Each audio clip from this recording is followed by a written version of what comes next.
Dice este versículo: cantad a Jehová un nuevo cántico, dice Isaías.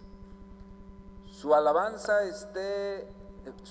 desde el fin de la tierra, los que descendéis al mar y cuanto hay en él, las costas y los moradores de ellas. Alcen la voz el desierto y sus ciudades, las aldeas donde habita Cedar. Canten los moradores de Sela, y desde la cumbre de los montes den voces de júbilo. Den gloria a Jehová y anuncien sus loores en las costas. Jehová saldrá como gigante y como hombre de guerra despertará celo. Gritará, voceará, se esforzará sobre sus enemigos. Desde el siglo he callado, he guardado silencio y me he detenido. Daré voces como la que está de parto, asolaré y devoraré juntamente. Convertiré en soledad montes y collados, haré secar toda su hierba, los ríos tornaré en islas y secaré los estanques. Y guiaré a los ciegos por camino que no sabían, les haré andar por sendas que no habían conocido. Delante de ellos cambiaré las tinieblas en luz y lo escabroso en llanura. Estas cosas les haré y no los desampararé. Serán vueltos atrás y en extremo confundidos los que confían en ídolos y dicen a las imágenes de fundición: vosotros sois nuestros dioses. Aleluya. Padre, en el nombre de Jesús, el mensaje que has puesto en mi corazón, quiero transmitirlo, Padre, de la manera en que tú deseas que lo haga. Dame sabiduría, humildad y, Señor, ayúdame a no tergiversar el sentido de lo que tu Espíritu quiere entregar esta mañana a esta iglesia. En el nombre de Jesús. Amén. Amén. Tome su lugar.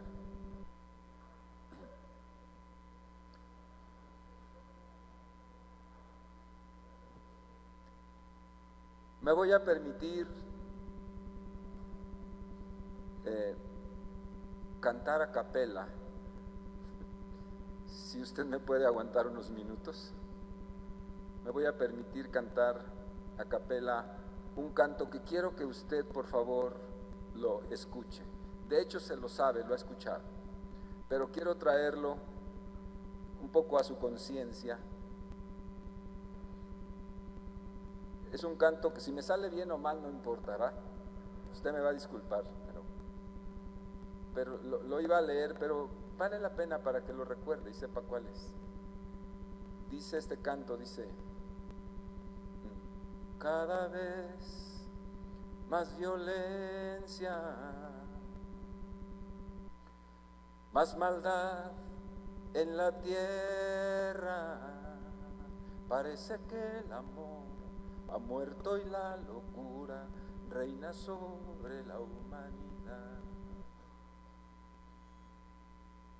Jóvenes acabados, niños abandonados a precio de placer y decidiendo solo el interés. ¿Dónde quedan la justicia y la venganza? ¿Dónde queda el castigo y la razón? ¿Por qué callas tú, Señor, y nos olvidas? ¿Cómo puedes permitir tanto dolor? Dime dónde está aquel Dios, el Dios de Elías, que de vez en cuando se dejaba oír. ¿Cuánto tiempo tardará aún tu espíritu en venir? ¿Lo ha escuchado? ¿Le gusta? Bien cantado se oiría mejor, ¿no? Es un canto que tiene un mensaje poderoso, poderoso.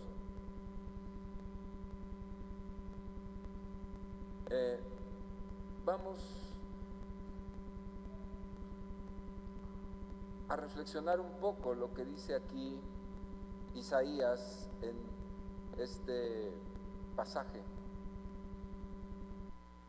Hace unos casi 47 años, 37 años, casi 40, un doctor, pastor doctor de Estados Unidos, que ya ahora es un hombre muy grande, no sé si vive todavía, no lo sé, pero escribió un libro que se tituló Cuando lo que Dios hace no tiene sentido. Cuando lo que Dios hace no tiene sentido. Y es de esas propuestas de esos pensamientos que a veces nosotros por nuestra religiosidad o por un mal entendimiento de lo que Dios es y piensa, no nos atrevemos a cuestionar, ¿no? O a decir, pero que realmente en el corazón lo pensamos, ¿no? Entonces, gracias, Angelito. Entonces, ¿quién de nosotros en algún momento de su vida no lo ha pensado así? ¿Por qué Dios permite que esté pasando esto? ¿Por qué Dios parece que no está? Como si Dios no escuchara, como si Dios se quedó sordo. ¿Le ha sucedido? A mí me ha sucedido. A lo mejor no nos atrevemos a externarlo o a manifestarlo de alguna manera porque pues tenemos temor de Dios y no queremos ser irreverentes, y además de eso sabemos bien a bien, ¿verdad? Que pues al final de cuentas Dios es sabio, soberano. Pero sí hay circunstancias en nuestra vida, ¿verdad, Rubicita? Donde decimos, ¿dónde está Dios? ¿Qué es de Dios? ¿Nos abandonó? ¿Nos olvidó? ¿Se desentendió? ¿Dios no está? ¿O Dios no existe? Es una fábula de la gente. Hay circunstancias de la vida que te llevan a un límite en donde pudiera ser que en algún momento, si no te ha sucedido, pudieras llegar a pensarlo. ¿Cómo es que un siervo de Dios tiene pérdidas tan terribles si le sirve a Dios? ¿Cómo es que una persona ha servido 50 años en ministerio, con nombramiento o sin él, y ha sido fiel a Dios y le suceden cosas terribles?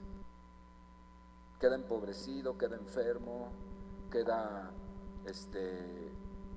desamparado, queda en el olvido. ¿No es cierto? ¿Cómo es posible que esa mujer tan llena de Dios, que toda la vida con gran humildad y generosidad oraba por la gente y la gente incluso Dios la usaba para sanarla, y termina muriendo de un cáncer terrible, doloroso, espantoso, en un hospital, casi olvidada?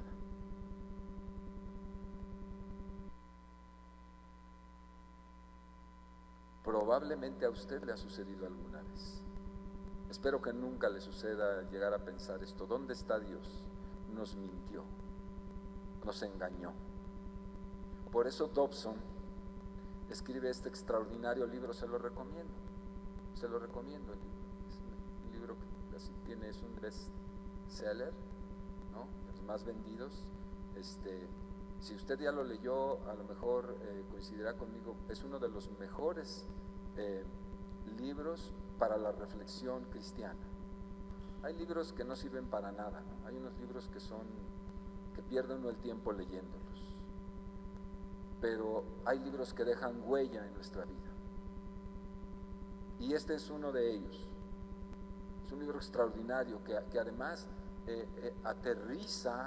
aterriza mucho lo que decías tú, la sana doctrina. Porque en la sana doctrina, ¿verdad? No hay triunfalismos. Hay victorias, pero es radicalmente distinto. El triunfalismo, malentendido y malsano, y las victorias. Hay un abismo entre las dos cosas. El triunfalista vive en una nube de ilusiones, de falsas ilusiones, castillos en el aire, y cuando se acaba todo eso se desinfla, termina estrellándose en el piso. Cuando la realidad de la vida le alcanza y vivió de ilusiones porque le convenía a sus intereses, porque lo que usted quiera, y toda esa fantasía se desinfla, termina quebrado en el piso. El triunfalista. El victorioso no. El victorioso no. El victorioso tiene una vida sólida, vive una vida sólida, siempre es muy consciente de lo difícil que es la vida, porque la vida es difícil, ¿sí o no? A veces la vida es cruel, ¿sí o no? Y esto aplica perfectamente bien a los creyentes. A los creyentes. Es importante como creyentes saber que las dificultades son una realidad en nuestra vida, que las tormentas son una realidad en nuestra vida, que el sufrimiento es una tremenda realidad en nuestras vidas, y que cada una de esas realidades de la esfera humana, en la cual está incluido el creyente, el verdadero creyente está incluido, no le exime, pero cada una de ellas, cuando uno lo vive en Cristo Jesús, que es la roca, tiene un enfoque distinto que no le amargará la vida y no perderá la fe jamás. Eso es muy importante. Un cristiano que las dificultades y los torbellinos de la vida le apagó la fe, vivió bien equivocado, nunca entendió a Dios. Nunca entendió a Dios. Cuando vienen las tragedias de la vida, que uno dice, ¿dónde está Dios? No me quiere, no me ama Dios. La Biblia miente, el pastor miente, los hermanos mienten. Me engañaron. Pero si esa persona es madura en Dios, además está bien enseñada en Dios, que eso es muy importante. Ha recibido una enseñanza, diría yo, justa, porque la enseñanza que no te enseña que el sufrimiento es parte de la vida y que vendrán tormentas a tu vida y te sacudirán. Quien te enseña eso, quien te enseña que tú eres lindo y que todo está bien, te está engañando, son doctrinas demoníacas. Porque lo que está pretendiendo es que tú vivas en un mundo de fantasía, pero cuando viene el devorador a querer lastimar y a querer pegar y a querer golpear y a querer robar, como dice el Señor Jesús, cuando viene el ladrón, entonces tú dices, me engañaron, porque no te enseñaron que la vida tiene un lado B, que es el sufrimiento, pero ese lado B incluso puede llegar a ser una gran bendición, cuando tú el sufrimiento lo canalizas de la manera correcta en tu vida. Es importantísimo esto que estoy diciendo, para cualquier creyente, particularmente para nosotros como hijos de Dios, como creyentes y como gente que le ha dado la vida a Dios. ¿Sí? Se puede vivir una vida ligera, una vida superficial, una vida así por encimita de lo profundo. Yo no quiero ser profundo, yo me la llevo de a muertito, como dicen. Yo nado de muertito en la vida. Yo para qué me profundizo, para qué me complico, para qué me confronto, para qué yo me la llevo la vida de muertito. Sí se puede vivir esa superficial vida, se puede. pero yo digo que esas vidas no valen nada. Me da esa impresión. Y esas vidas son evasivas del dolor. He escuchado gente creyente que dice que le está llegando el día de la prueba, el día del mal. Le está llegando duro, es tan evidente. Le está pegando en la salud, en la economía, en las relaciones familiares, en muchas cosas. Le está dando duro, le está golpeando duro y dice, por fe no lo acepto. Yo por fe no estoy pasando esto. Por fe no. Eso es un pésimo entendimiento de lo que es la realidad de la vida cristiana. Yo no estoy diciendo que diga estoy feliz por lo que me está pasando, pero que no se mienta a sí mismo, que no se engañe a sí mismo, porque a Dios no lo engaña y a los demás tampoco. No se confunda la fe. La fe no es eso. Hay días malos en nuestras vidas. Cuando leemos aquí en el libro de Isaías, este pasaje ha sido escrito en un contexto de apostasía y de idolatría. Es un reclamo de Dios a través del profeta que está diciendo, que está diciendo, adoren a Dios. Vea lo que dice, canten a Jehová.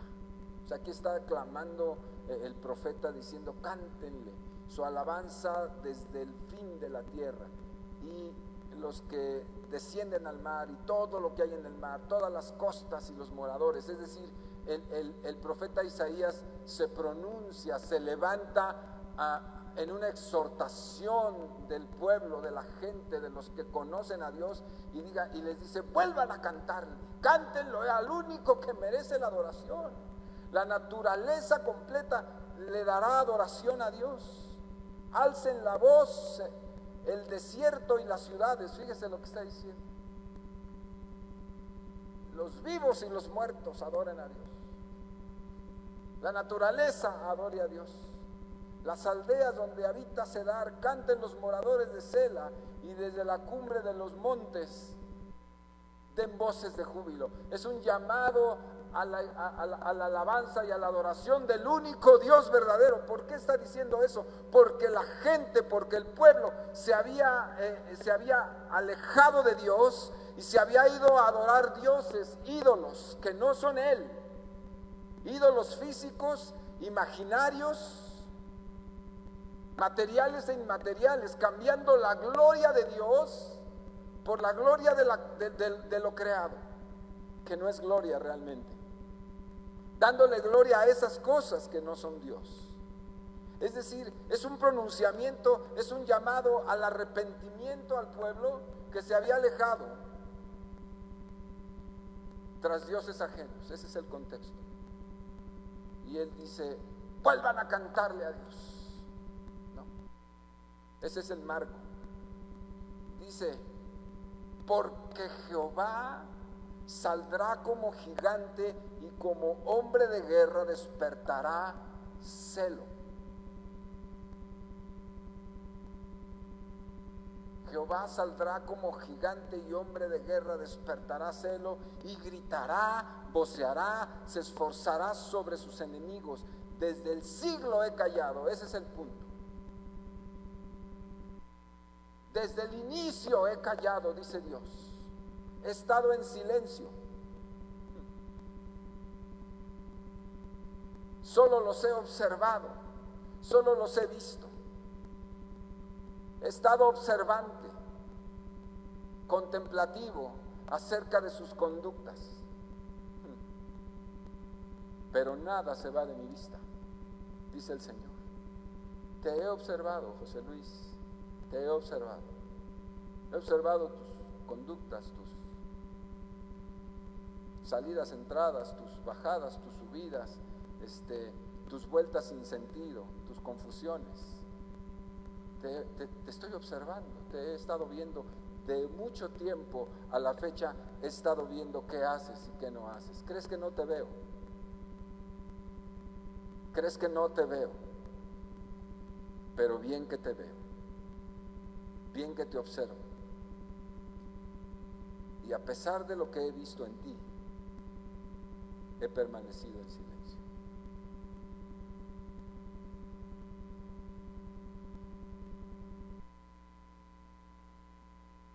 ¿Tú crees que me engañas? Te engañas tú solo, a mí no. Tú te burlas, y como si fuera de mí, pero te burlas de ti mismo. He visto cómo vas y te postras delante de los ídolos. Y a lo creado, un tronco, alguien le dio forma, le puso manos y pies, y a eso te le postras y le dices, tú eres mi Dios. Lo he visto, lo errático de tu corazón, y has dejado la gloria de Dios por esas cosas. Lo he visto y he permanecido en silencio, dice el Señor. He permanecido en silencio. Desde el siglo he callado. Quiero hablar esta mañana de eso, de los silencios de Dios, de los silencios de Dios. ¿Cuánto Dios dice en medio de sus silencios? Los silencios de Dios hablan. Los silencios de Dios hablan. Cuando Dios no dice algo, está diciéndonos algo. Cuando Dios no dice nada, perdón, o guarda silencio, nos está diciendo algo. Sin duda, sin duda. Dice aquí Dios, yo he estado desde el siglo en silencio. He guardado silencio y me he detenido. Y me he detenido. Es decir, guardo silencio, yo observo, te miro, veo tus subidas, bajadas, entradas, salidas, veo tus trinquetes, tus mentiras, también veo tus verdades, pero yo he permanecido hasta hoy callado y me he detenido de hacer algo, porque muchas cosas podría hacer, pero me he detenido, dice el Señor. Dice, pero un día, está anunciando el profeta Isaías, dice, pero un día, ¿sí?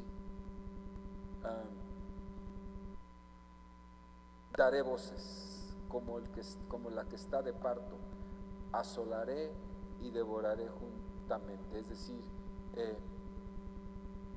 Dios dice la palabra que guarda la ira para el día de la ira.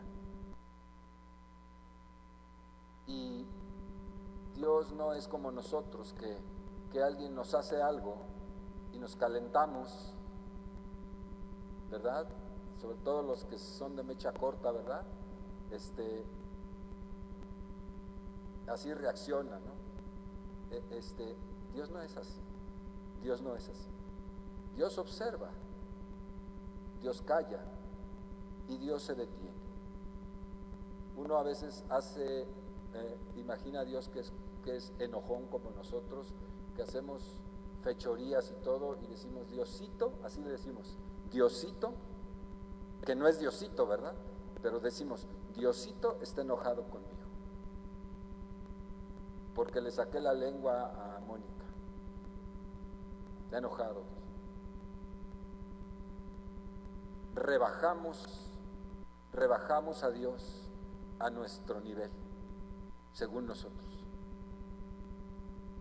Me he portado tan mal, te has portado tan mal y vas a ver cómo te va a ir, porque Dios, así son las mamás, no vas a ver cómo te va a ir, vas a ver por cómo te andas portando, Dios te está viendo, y amenaza a los chamacos, ¿no?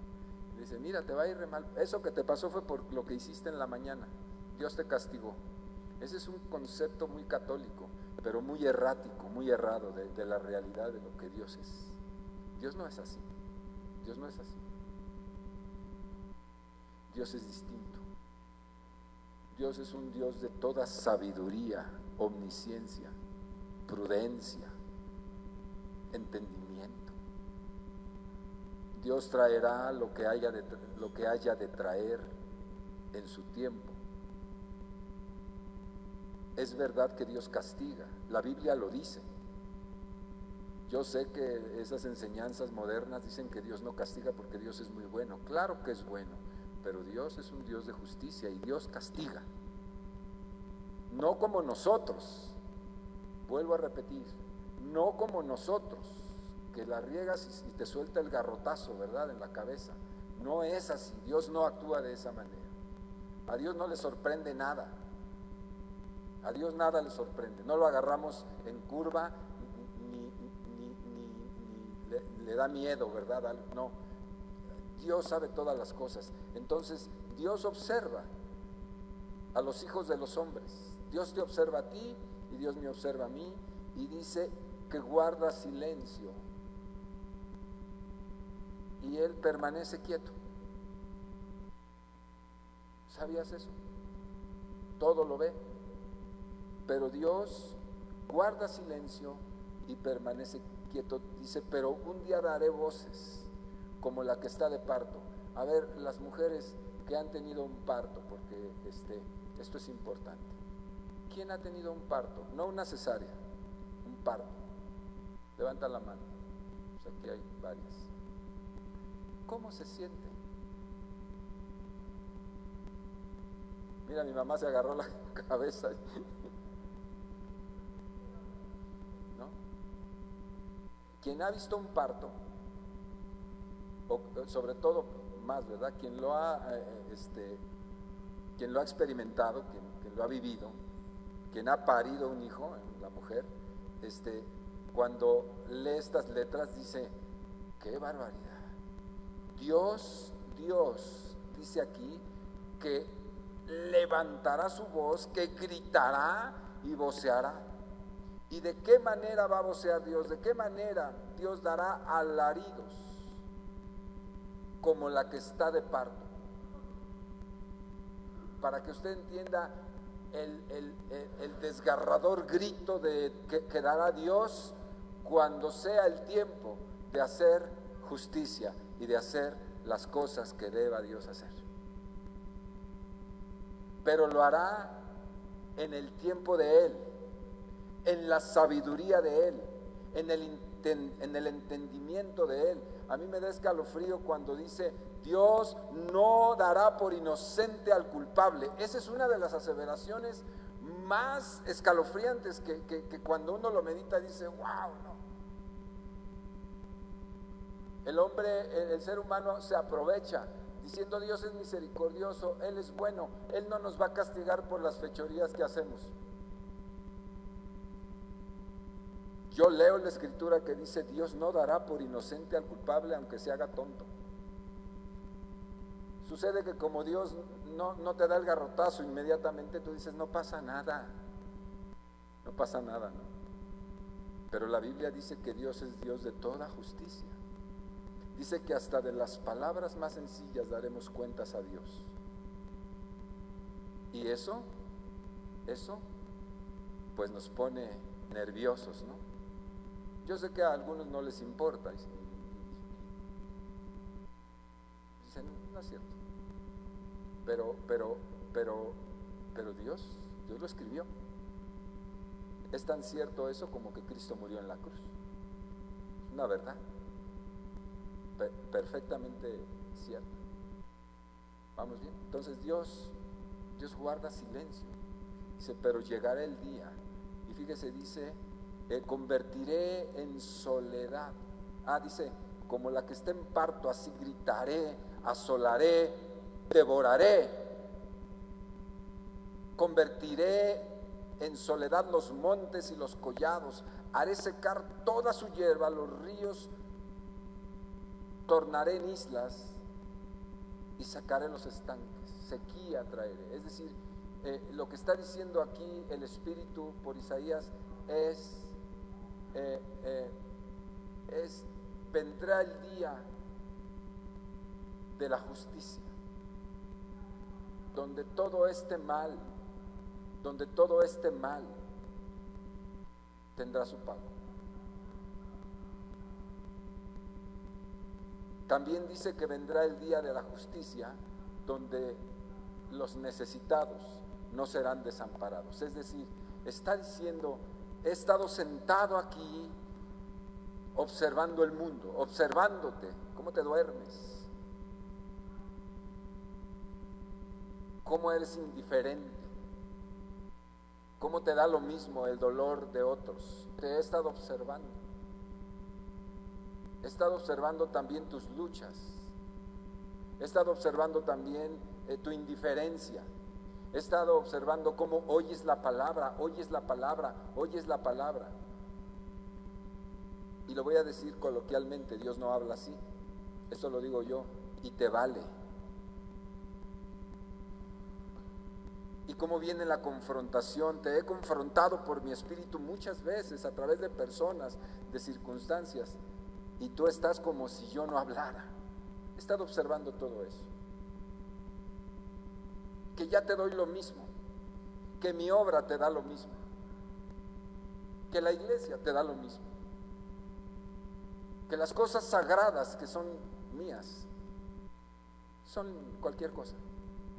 He estado observando eso. Pero un día me voy a levantar y haré justicia. Eso es lo que está diciendo el texto. Se lo dijo al pueblo de Israel. Ahora, el silencio de Dios. En el silencio de Dios ocurren muchas cosas. Decía yo que Dios, cuando guarda silencio, Dios está hablando. Y el silencio de Dios hay que interpretarlo de la mejor manera. Hay algunas historias donde el silencio de Dios se volvió a veces cruel. Mencionaré algunas de ellas. Por ejemplo, José, el hijo de Israel, de Jacob, es un joven que Dios trae una promesa a él. Dios le habló, muy a pesar de su familia, de sus padres, del mismo Jacob, de su madre y de sus hermanos, que eran terribles.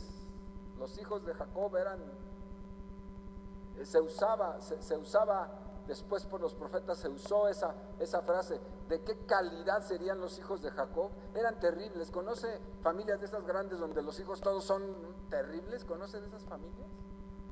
¿Sí? Yo sí llegué a conocer, ¿no? Como los hijos de Sánchez, ¿no? ¿Se acuerdan de aquí de la Ciudad de México, ¿no? Todos delincuentes, terribles. Así eran los hijos de Jacob, la mayoría eran terribles. Por eso los profetas, cuando a veces hablaban, insultaban al pueblo diciendo, hijos de Jacob. Eran terribles. Los hermanos de José. José era el que se salvaba ahí, ¿no? Y quizá Benjamín, pero los demás eran. Uno de ellos se acostó con la mujer de su padre, para que usted tenga una idea, ¿no? Entonces, terribles. Esos los patriarcas de las tribus, los cabezas de las 12 tribus de Israel, de esos estoy hablando. Lo revela la palabra. Bueno, José era uno de ellos, pero José fue un hombre distinto. A ese José Dios le da una promesa y le dijo a él en Génesis 37, le dice que sus padres y sus hermanos un día, que por cierto lo odiaban sus hermanos, un día se habían de postrar delante de él, y tanto el papá, la mamá y los hijos se enojaron cuando pues la imprudencia de este chavo, era muy jovencito, y va y les cuenta el sueño. Ese sueño era para él y para que se callara la boca, pero pues imprudente, ¿no? Pues a veces así es que quiero que sepan que yo, y cuando uno abre la boca en ese sentido, queda bien mal y cae gordo. Si Dios le dijo eso, era para que se callara. Si Dios le iba a dar esa gloria, pues debió haberse callado. En fin, Dios le dice eso: tu familia, tu pueblo se inclinará ante ti. Y entonces José pues lo creyó, lo dijo. Y a partir de ese momento, bueno, usted se sabe la historia, a José sus hermanos, como lo odiaban, lo venden, y él va a dar a Egipto, a casa de un sirviente de Faraón, un hombre encumbrado, pero era un siervo de Faraón, y dice que lo tuvo ahí, y que Dios estaba con él, pero después parece que el panorama le cambia ante la promesa, ¿verdad? Ante la promesa que Dios le había dado, le cambia el panorama y va a dar a la cárcel, bien pronto va a dar a la cárcel por la historia de la mujer que quiso seducirlo. Usted, si no se sabe la historia, se la recomiendo. Lean Génesis ahí 37, donde está toda esta historia de ahí en adelante, y dice que es encarcelado, y pasó cosas terribles, José, cosas terribles dentro de la cárcel. Era una paradoja. Imagínense lo que pensaba José. Dios me dijo a mí que me iba a ennoblecer y que el cielo y la luna se me iban a postrar, y las estrellas. Ya se daba en el top 10 de los populares, ¿no? Y se sentía lo que a veces nos sentimos infundadamente, porque Dios cuando hace algo es con un plan para la gente. Se sentía ahí en los cuernos de la luna, y ¡pum!, lo venden, deja de ver a su padre, lo alejan de su padre, lo destierran, lo mandan de siervo a una casa, y luego de pilón va a dar a la cárcel, y ahí en medio de la cárcel con una bola de rufianes está ahí, ¿verdad?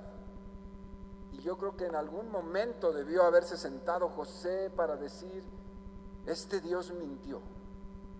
Seguramente que muchas veces oró y dijo: Señor, ¿dónde estás? Tú, el que me dijiste, el que me diste la promesa, el que dijo que yo sería, el que dijo que me iba a enriquecer, el que dijo, ¿dónde estás? Mírame, estoy vendido a gente extraña, me separaron de mi padre y me duele. Seguramente era un chamaco y lloraba. Y lo dan por esclavo y le ponen a hacer quehaceres ahí en la casa de Potifar. Y seguía orando y dijo: ¿dónde está el Dios de Abraham, mi padre? ¿Dónde está el Dios de Isaac? ¿Y dónde está el Dios de mi padre Jacob? ¿Dónde estás? Me mintieron. Eso que cuentan de mi bisabuelo Abraham, puras mentiras. Ese Dios no existe. Si existiera, estaría aquí conmigo y no estaría permitiendo que yo pase estas circunstancias tan terribles que estoy pasando aquí. Si existiera ese Dios, no hubiera permitido que esta mujer me sedujera. Yo me mantuve porque he creído en Dios. Me mantuve, y yo sé que si yo me mantengo en pureza y en santidad, yo pensaba que Dios me iba a bendecir, y mira nada más lo que me hizo esta mujer, y me manda a la cárcel. ¡Qué mal pago! Dios que engaña. Yo me he portado bien, y mira cómo me paga ese Dios.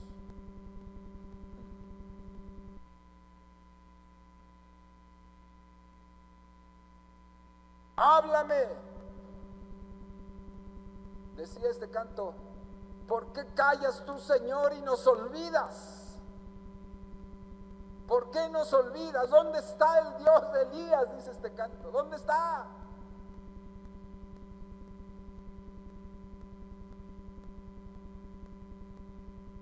Y Dios callado, sí. Dios en silencio. Y Dios mirando toda la escena en la tierra. Dios mirando a ese José. Dios viendo el sufrimiento de José. Dios viendo sus angustias. Dios viendo el dolor. Dios viendo su hambre y su soledad y la injusticia que se comete en él. Y Dios contemplando desde su santo trono, viendo todo el panorama. Pero Dios tiene un plan. Diga: Dios tiene un plan. Dios siempre tiene un plan. La tierra, escuchen, la tierra, Egipto, Canaán, Arabia, Siria, toda la tierra conocida iba a pasar por un tiempo de gran hambre.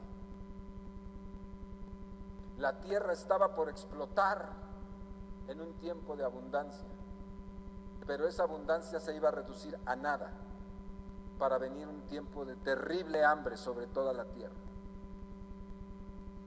Y Dios tenía un plan con José. Dios tenía un plan con José. Ese José que a lo mejor como yo, quizá como tú, en algún momento hemos refunfuñado y decir, mira la injusticia que se me está haciendo. Mira lo que me hacen los que he amado. Mira cómo me pagan. Te he servido y mira. Y Dios calla. Y uno rezongando, ¿verdad? Ahí diciendo, Señor, y te tiras, y si no vienes y arreglas esto, yo me voy, yo me voy a ver quién se hace cargo. Ahí te haces cargo, ¿no?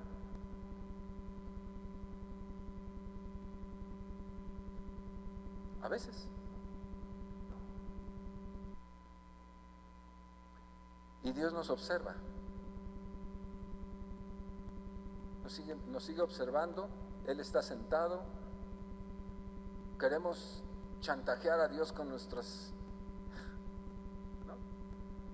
berrinches. Y Dios está inmutable en ese momento, porque Dios tiene un plan más alto que mi minúscula vida y mis minúsculos enojos. ¿Sabe que tus enojos y los míos son minúsculos ante lo que Dios está pensando en lo macro?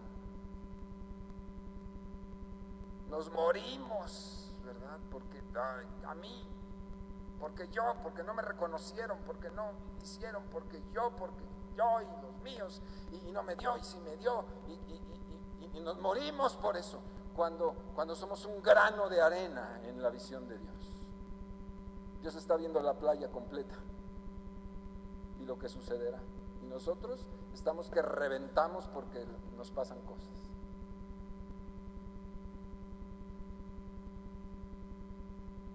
¿Sí está conmigo? ¿Sí se entiende lo que estoy planteando? Me pasa a mí y probablemente le pase a usted. Granos de arena en una playa tan grande. A Dios le importa la playa y le importan los granos de arena. No me vaya a interpretar mal. Pero los faltos de entendimiento somos nosotros. Dios calla. José está sufriendo.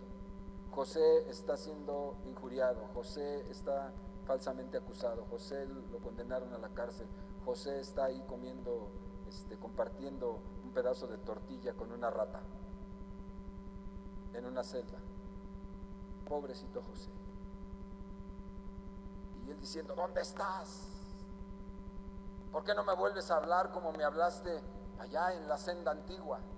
¿Por qué no me vuelves a hablar? ¿Por qué no desciende otra vez tu espíritu y que yo me sienta como me sentía? Y Dios lo escucha, pero Dios lo ignora en ese momento. En ese momento. Dios lo está preparando. Porque Dios, ¿qué? ¿Tiene qué? Tiene un plan infinitamente mayúsculo que José. Claro que va a usar a José, pero los planes de Dios son infinitamente más altos. La tierra estaba por explotar en abundancia para después secarse. Génesis 41, 28. Ahí está. Y en este asunto Dios estaba ocupado.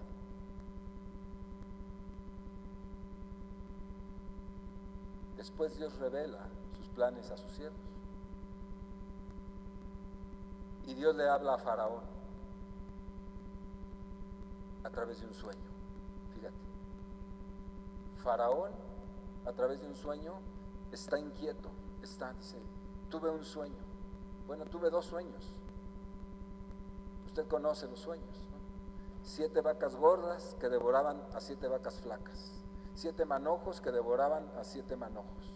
Y entonces él está inquieto y manda a llamar a sus adivinos y a sus chamanes y todo eso, y les dice, díganme qué significa esto, y nadie de ellos tenía la interpretación. Y alguien se acuerda de que el joven que está en la cárcel algún día le interpretó a un panadero y a un copero, les interpretó unos sueños que resultaron ser verdaderos, y entonces dice, pues traigan a ese joven, y viene el gran José, atribulado, andrajoso, delgado, flaco, mugroso, maloliente porque venía de la cárcel, a lo mejor lo bañaron, no lo sé, pero viene y entonces le dice, a ver, explícame, ¿qué significan estos sueños? Y entonces Dios le revela a su siervo José una realidad, que venía una catástrofe, porque lo que pasó fue una catástrofe, entiéndase. Imagínate por un momento que tú vas a los almacenes de aquí de la ciudad y no encuentras comida. Por un momento, imagínalo, Dios nos libre de eso. Por un momento. Uno entra a Walmart, uno entra a Superama, uno entra a la Comer, uno entra y hay una abundancia de comida impresionante, ¿sí o no? Gracias a Dios, dígale a Dios, gracias Señor, gracias. Y de veras dígaselo con convicción, gracias Señor. Porque vamos a los mercados y hay pescados, hay pollos, hay carne en abundancia, hay de todo. Y comemos delicioso todos los días, ¿sí o no? Imagínate por un instante que tú llegas al mercado y dicen, está cerrado porque no hubo abasto. O que vayas a Walmart y que dicen, no hay comida, no hay alimentos. Por un momento venía esa catástrofe a la tierra de Egipto y a toda la tierra conocida de aquel tiempo. Y Dios se lo revela a José y le dice, mira José, lo que te está diciendo este hombre, este importante hombre, lo que te está diciendo es la catástrofe que viene. Y yo no sé si José le agarró la onda a Dios y dijo, Señor. Y yo quejándome de que me pisaban los callos, y yo quejando de que me encerraron, y yo quejándome cuando viene una cosa cataclísmica sobre la tierra. No entendía, pero ya entendí que tú en tu silencio estás obrando, estás pensando, estás planeando y que tú siempre tienes el control. Qué pequeño y qué absurdo y qué tonto me siento, reclamándote, ¿por qué no me das? ¿Por qué no me ayudas? ¿Dónde estás? ¿Existes? ¿No existes?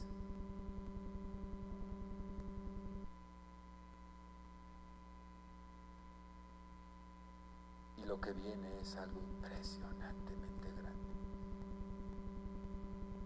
Y tú estás en ese asunto involucrado, totalmente. Viene una hambruna espantosa.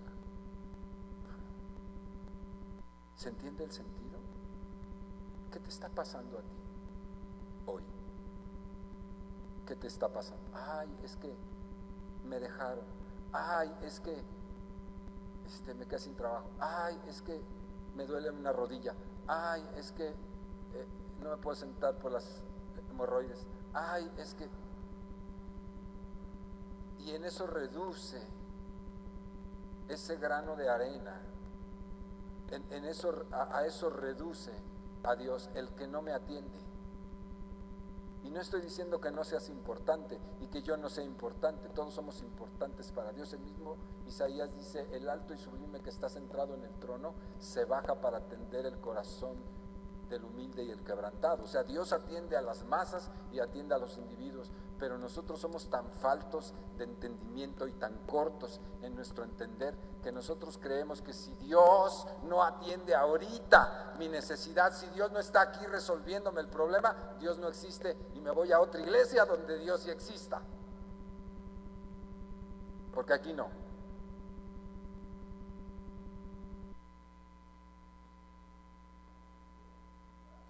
El silencio de Dios debe ser bien interpretado.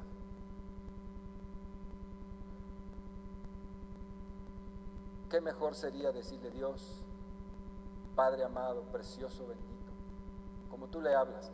¿Qué mejor decirle, Señor, mira, esta situación que me está quejando fuerte, yo la he puesto en tus manos? Todavía no, Señor, hoy no. Adelante, Señor. Tú eres el Dios, yo soy la creación, y cuando tú digas, las cosas serán. Confío en ti. No será hoy, Señor, está bien, tú eres Dios, tú eres soberano. No habrá respuesta hoy y Dios guarda silencio. Entiendo tu silencio, Señor. Lo interpreto tu silencio diciéndome, todavía no, hijo, no es el tiempo. Dios habla. Y si me das un poco de más de sabiduría, a lo mejor digo, Señor, no va a hacer, ¿verdad? Eso que te estoy pidiendo no lo vas a hacer. Y Dios sigue en silencio y tú dices, ya entendí que lo que estoy pidiendo Dios no lo va a hacer. Pero sea mi Dios completamente bendito. Lo haga o no lo haga. Me dé o no me dé. Me enriquezca o me empobrezca. Me sane o no me sane. Me mate o me dé vida. Tú eres Dios. Tú sabes por qué haces las cosas en lo magno, en lo alto, en lo panorámico. Tú sabes por qué actúas como eres. Y yo confío en ti porque tú eres bueno para mi vida.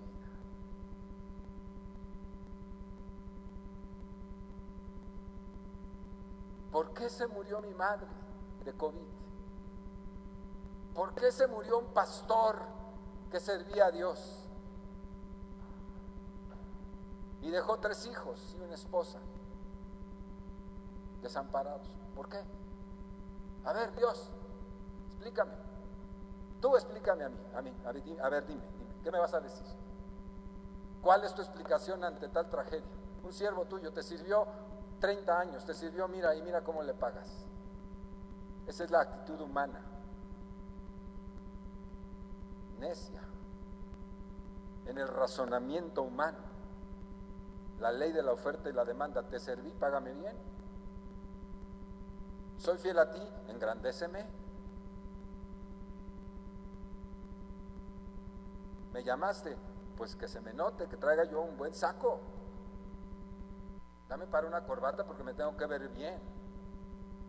Ese es el razonamiento, muy carnal, muy humano. Y si Dios dice no, te llamé, te voy a usar. Y no vas a terminar como piensas que vas a terminar. Tal vez termines solo. Yo he visto siervos de Dios probados con fuego terminar solos en hospitales de beneficencia, morirse ahí. Yo los he visto, no sé usted, pero yo sí. Pero esos hombres traen la fiesta adentro, traen la fiesta de Dios, traen el gozo de Dios. Ellos dicen, no importa dónde acabe, si en un parque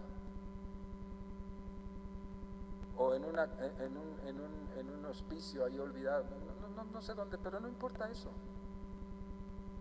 Dios está conmigo. Dios es mi Dios, Él es mi Rey.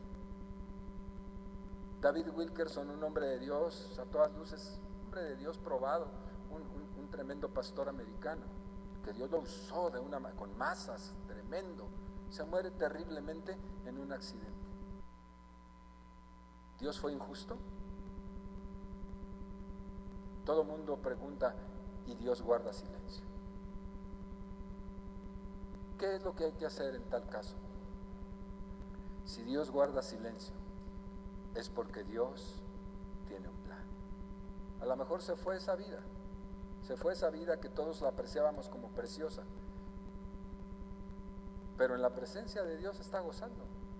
Una palabra que recibimos mi esposa y yo en estos días que nos alentó tanto, preciosa.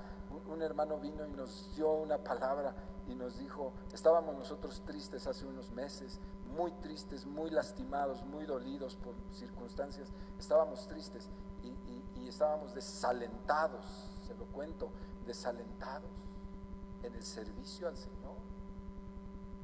Y decíamos, ¿por qué nos pagan de esta manera cuando hemos invertido, cuando hemos dado, cuando según nosotros, ¿verdad? A lo mejor no es cierto, pero según nosotros, cuando hemos amado, ¿por qué nos pagan de esto? Y estábamos en eso, así, y viene este siervo de Dios y nos dice, ¿sabían ustedes que sus nombres resuenan y ya se pronuncian en el cielo? ¿Sabían que los nombres de ustedes son conocidos en el cielo y que se pronuncian? Y que dicen, y Alma, y José Luis, ¿y sabían ustedes eso? Yo no sé, pero esa palabra nos infundió un aliento maravilloso. Si no me velan engalloso, si me echan a la fosa común, ¿qué importa? ¿Se entiende lo que digo? ¿Qué importa? Soy un muerto, pero dentro de ese cuerpo hay vida. O ya lo dejó y se fue con el Señor.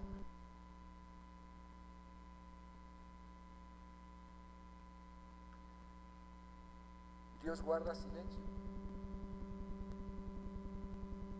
Poderosos hombres de Dios han sido arrancados de una manera aparentemente cruel o cruel, pero el legado que hay después de que han sido, de que se han ido esos hombres, lo dice Hebreos capítulo 11.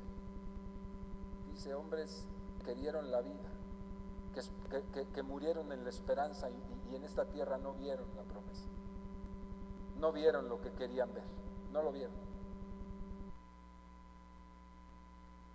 Los azotaron, anduvieron por desiertos, muertos de hambre, hambrientos, sedientos, enfermos, perdieron a sus hijos.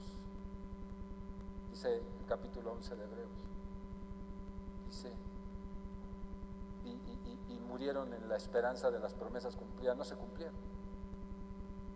Aserrados, es decir, les cortaron las piernas y les cortaron las manos. Dice, eso lo dice Hebreos. Y dice algo tremendo el autor de la carta, dice: de los cuales el mundo no era digno.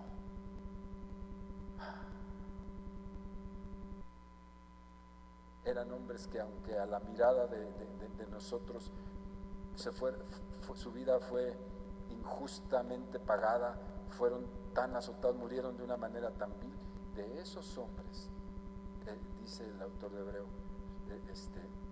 el mundo no era digno por la riqueza que tenían delante de los ojos de Dios. Eso nos debe quitar afán por la vida, por las cosas. Ojalá que el Espíritu nos hable para dejar de afanarnos tanto por cosas que no valen nada. Dios guardando silencio. Yo no sé cuál va a ser el fruto de la muerte de tu padre, Maricela. Y nos hemos preguntado, los que lo conocimos y los que lo amamos: Señor, ¿qué onda contigo, Señor? ¿Qué pasó? Un hombre con 50, 60 años, no sé cuántos de ministerio sirviendo, que dio a los pobres, Maricela, tu papá, y que se quitaba la camisa por dársela a la gente necesitada de allá de San Miguel, y todo lo que hizo un hombre de Dios como tu padre, y su muerte trágica. Es una de estas preguntas, cuando lo que Dios hace no tiene sentido, y entonces tú le preguntaste a Dios, y yo le pregunté a Dios, y tu mamá y tus hermanos y los que lo amamos decíamos: Señor, ¿qué pasó? Aquí nos quedaste mal. Y Dios guardó silencio. Dios guardó silencio. ¿No te importa, Señor? Guardó silencio, porque Dios tiene un plan. Y mira, yo estoy viendo parte del plan aquí. Estoy seguro. Estoy seguro.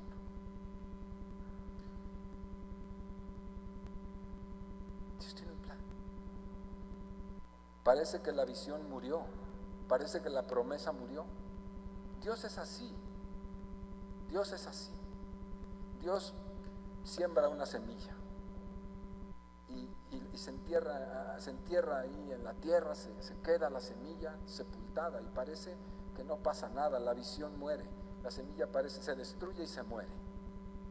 Dios es así siempre. Léanlo en la palabra. Si usted es un asiduo lector de la palabra y le gusta interpretar lo que la palabra dice, dése cuenta cómo Dios, en la mayoría de los hombres y mujeres que llamó, no los encumbró y no los puso así visto para todos, para que todo el mundo diga wow, ¿no? Que eso es lo que nos encanta, ¿no? A los seres humanos, que nos reconozcan. Dios vino y sembró una semilla en la tierra y le puso encima y nadie lo ve. Nadie la vio, por mucho tiempo nadie la vio, nadie la miró. Y esa semilla se fue humedeciendo y después murió. Y pasa el tiempo y parece que Dios mintió. Y parece que la siembra de Dios fue estéril. Y pasa el tiempo, y pasa el tiempo, y pasa. Si la semilla tuviera razonamiento, diría: Dios vino a aventarme aquí, me enterró, aquí nadie me ve. Y no me gusta que nadie me vea. Aquí nadie me ve y además ya me arrugué y ya me destruí. Y el tiempo está pasando. Y le dice: Dios, ¿qué pasó contigo? Y Dios en silencio, en silencio, en silencio. Y de repente en la semilla está pasando algo.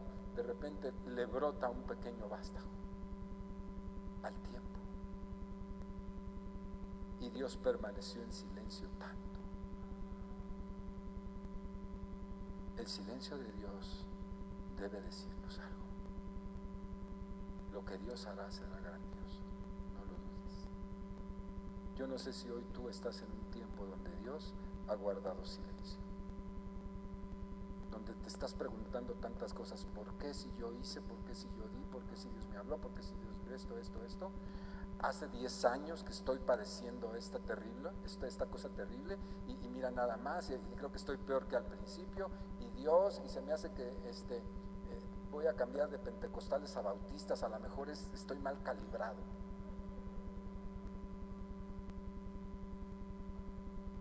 O a los de la superfe, porque a lo mejor me está faltando fe, estoy mal calibrado, aquí estoy con muchos viejitos.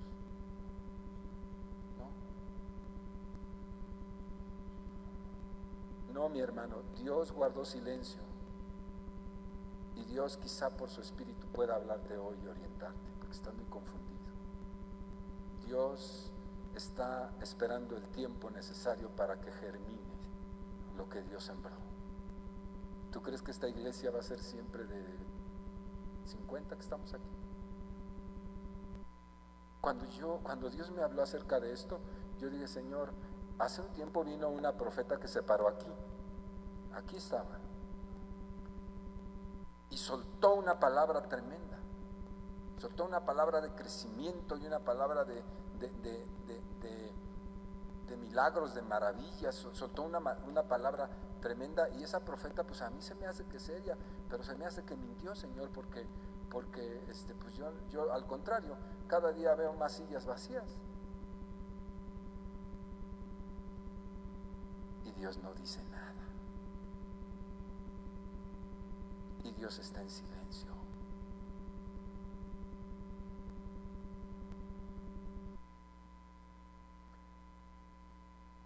Raquel, aunque no pueda ver, Dios está obrando, dijiste hace un momento cantando, Débora.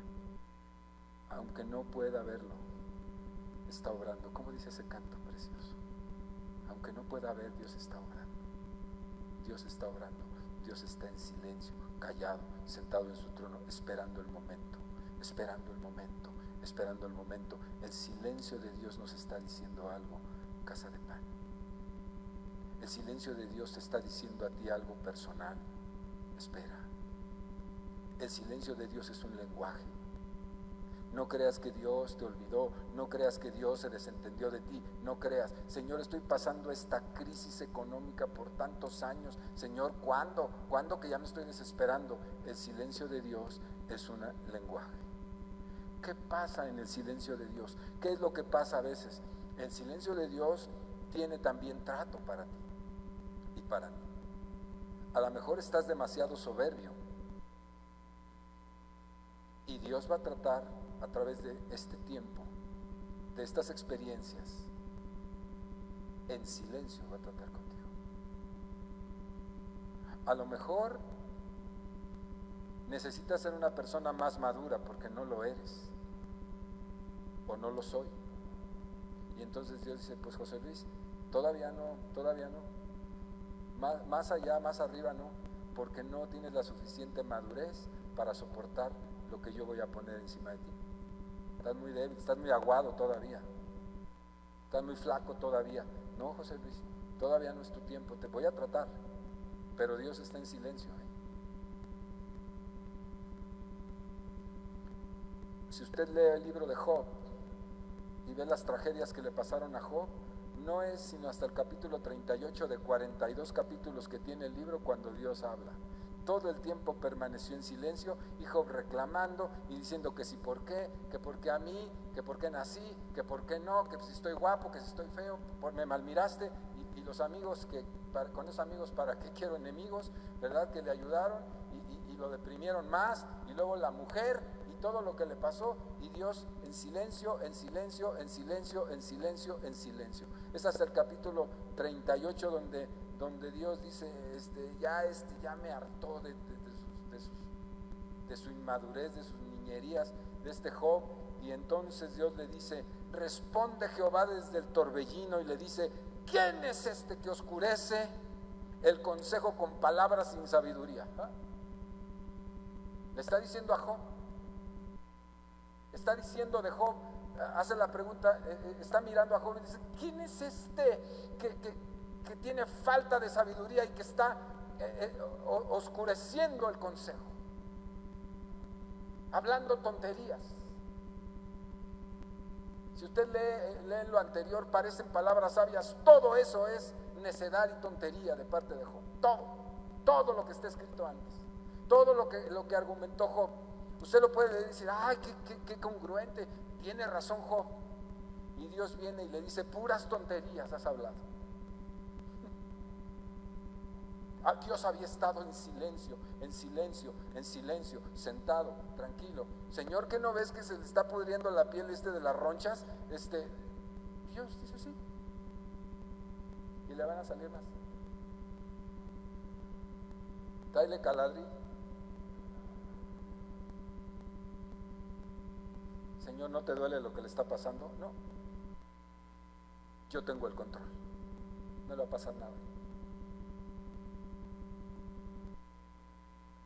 ¿Quién es este? ¿Quién es este que oscurece el consejo con palabras sin sabiduría? 38:2.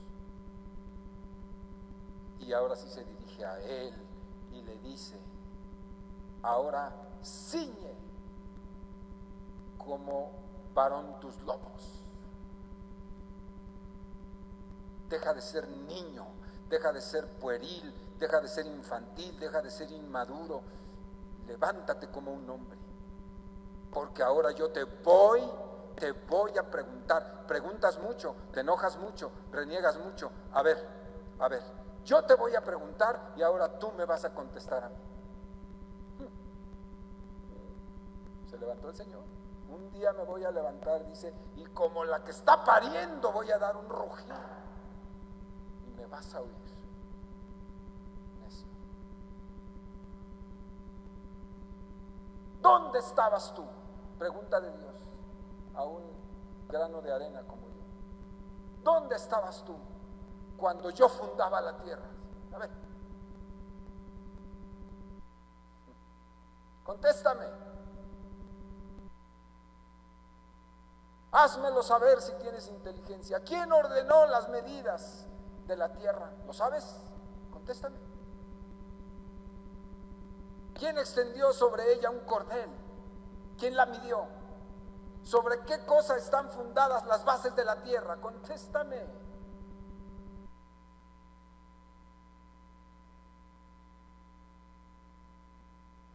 ¿Quién puso piedra angular?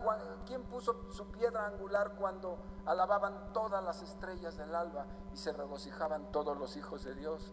¿Tienes idea de lo que te estoy preguntando? No tienes idea, chavo. Y te pones tú a interrogarme a mí, que por qué hice, que por qué no, que por qué, quién sabe qué. A ver, contéstame. Y si usted lee todo el capítulo, es una barbaridad lo que Dios le pregunta, y solo lo escucha y se va haciendo chiquititito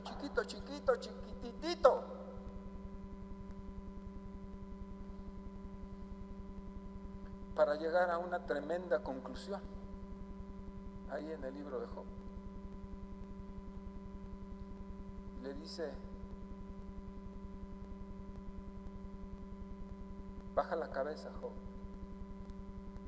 Y al final del interrogatorio el Señor le dice: Señor, conozco que todo lo puedes y que no hay pensamiento que se esconda de ti. ¿Quién es el que oscurece el consejo sin entendimiento? O sea, las palabras que Dios dijo, ¿quién es este que oscurece el entendimiento de Dios? ¿Quién es este? Lo repite aquí Job. Dice, sí tiene razón. ¿Quién soy yo para intentar velar tu consejo y tu sabiduría? Aquí lo repite él en el versículo 3 y dice: por lo tanto yo hablaba lo que no entendía, es decir, nomás bla, bla, bla, bla. No tenía ni idea de lo que tú piensas, no tenía idea de tus planes, no tenía idea de lo que se cocina cuando tú callas, no tengo ni la menor idea de cómo es tu corazón, de qué te duele, de quién eres, no tengo ni la menor idea. Soy bastante tonto y bastante tontamente actué, queriéndote interrogar y diciendo: a ver, ¿por qué? Cosas demasiado maravillosas para mí que yo no comprendía. Señor, te ruego y hablaré, te preguntaré, Señor, y tú me contestarás. Qué diferente, ¿no? Dice: yo te preguntaré y tú me enseñarás. Dice: Señor, de oídas te había oído, no te conocía, pero ahora mis ojos te pueden ver.